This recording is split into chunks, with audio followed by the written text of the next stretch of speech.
banyak persamaan dengan Bible, the cave. Nanti bila saya sebut macam ni, kita Anwar telah samakan Quran dengan Bible. Tu pula aku nak jawab. Ini sebab saya kata pemikiran yang terlampau, dia tak dengar konteks, dia ambil itu. Tengok, Anwar samakan semua agama. Oleh demikian tidak boleh diterima sebagai pemimpin negara ini. Baik. Baik, tetapi yang saya sebut dalam cave, ke mana ada sejarah? Kerana sebenarnya sejarah dalam cerita cave, kahfi itu zaman Kristian.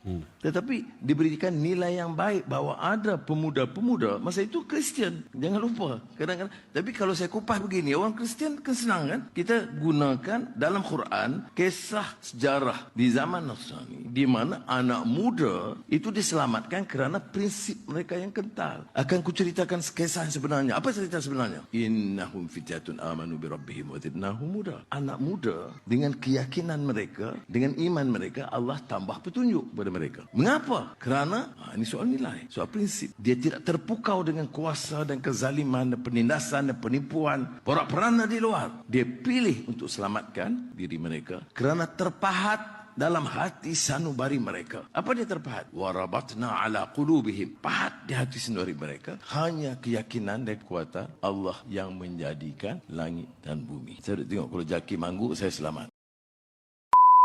Mohon penjelasan pula dah. Seorang pemimpin dia kata sebut dah bahawasanya Ashabul Kahfi ni beragama Kristian. Inilah yang Nabi pesan ni. Yang Nabi nak suruh kita jaga sangat ni.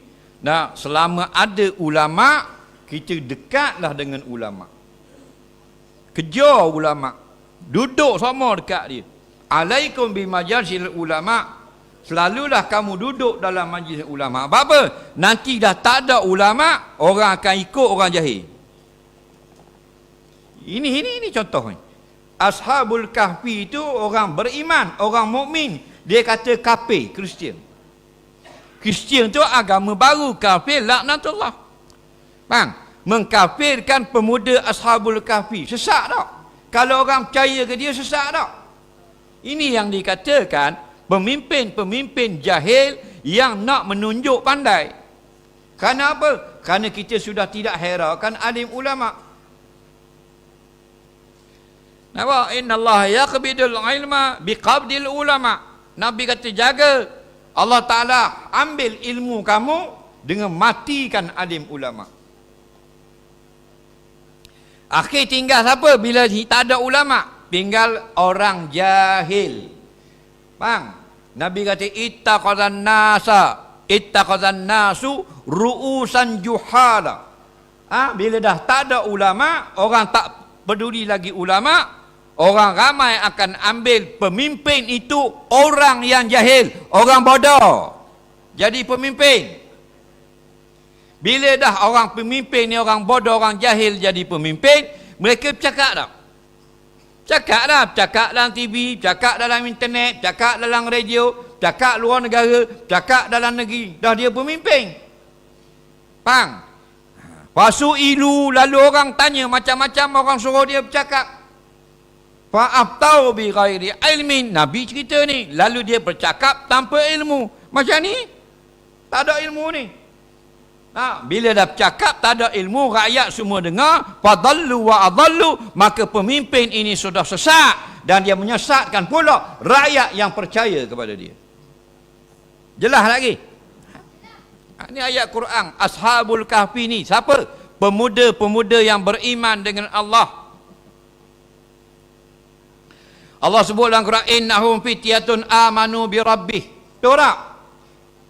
Innahum fityatun amanu bi rabbihim. Sesungguhnya Ashabul Kahfi ini adalah orang-orang muda, pemuda yang beriman dengan Allah. Mereka tidak menyeru selain daripada Allah. Kristian lain, 3 Tuhan. Tuhan besar, Tuhan Nabi Isa, Tuhan Ruhul Kudus. 3 dalam 1. Trinity. Kristian, duduk di cross. Kafir. Dah. Faqalu rabbuna rabbus samawati wal ard. Dalam surah Al-Kahfi, pemuda-pemuda dalam gua Ashabul Kahfi berkata lagu mana? Tuhan kami bukan berhala yang kamu sembah. Tuhan kami adalah Tuhan yang menjadikan 7 lapis langit dan bumi. Anak, wala nada'u min dunihi ilahan, kami tidak menyeru selain daripada Allah sebagai Tuhan. Ashabul Kahfi Kristian, kok mana mau sesat? Nampak? Hati-hatilah. Inilah ujian kita di akhir zaman, naiknya pemimpin-pemimpin yang menyesatkan manusia daripada jalan Allah. Bila orang sesat, kullu dhalalatin finnar, ramai yang sesat itu dalam api neraka nanti. Dia kupas tanpa mendengar, jahil dan keliru dan menyesatkan. Jadi di Jabatan Perdana Menteri dan mengupas ayat Quran surah Al-Kahfi yang bermula dengan nahnu nakhussu 'alaika naba'ahum bil haqq innahum fityatun amanu bi rabbihim wa zidnahum huda sehingga akhir. Kemudian cerita surah Al-Kahfi itu sebelum Nabi Muhammad SAW.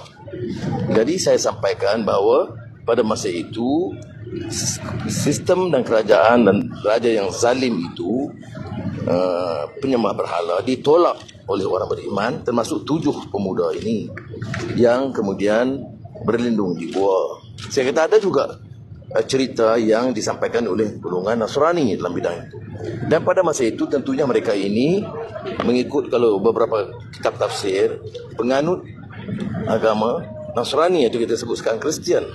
Tetapi yang tauhid, sebab itu innahum fityatun amanu bi rabbihim wa zidnahum huda, dia percaya bertuhan. Tetapi bila ditanya pasal seorang ustaz di Terengganu, dia kupas tanpa mendengar. Terus dia kata pemimpin besar ini jahil dan keliru dan menyesatkan orang-orang ini, orang Kristian. Baca, dengar konteksnya. Dan kita seorang pendakwah jangan terburu-buru ikut sentimen politik. Ini masalahnya. Kalau ikut sentimen betul dari segi semangat agama, pertama, semak dulu kenyataan itu benar atau tidak. Keduanya, fakta itu benar atau tidak. Kalau tidak, boleh tegur saya boleh betulkan. Okey.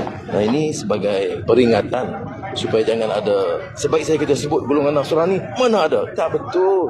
Sebelum Islam, surah Kahfi itu Allah sampaikan cerita itu kepada Nabi Muhammad SAW tentang anak-anak muda yang kuat imannya. Wassalamualaikum.